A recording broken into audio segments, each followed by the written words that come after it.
When your bees get to where there's not a nectar flow or a pollen, they begin to rob. This is my first year fooling with bees, and show you the difference. These bees here are doing okay.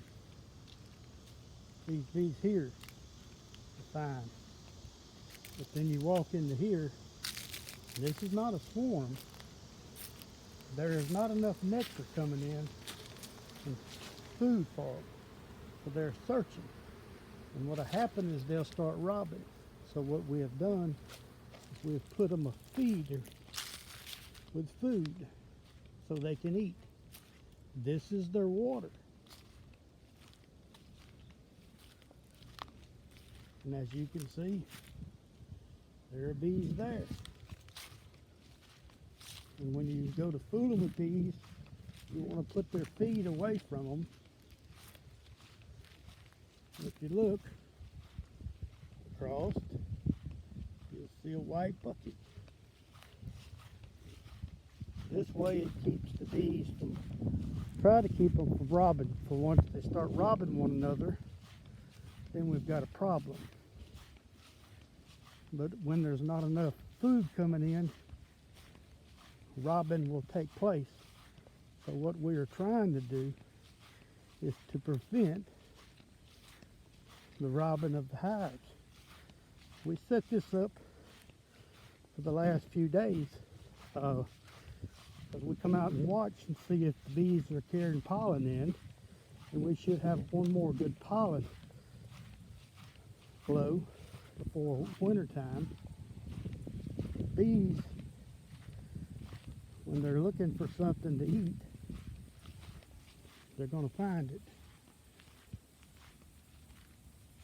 I don't like feeding them, but you have to,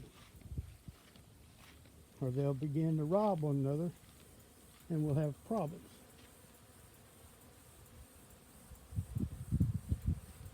So this keeps them from robbing. And we're almost right at 100 yards from the other hive to keep it where they'll hopefully keep from having to rob one another.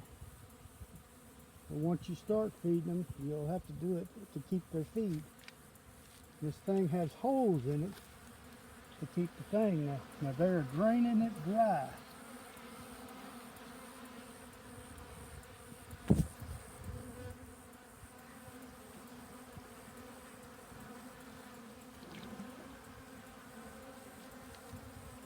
And this sugar water, I did a little 2-to-1 water.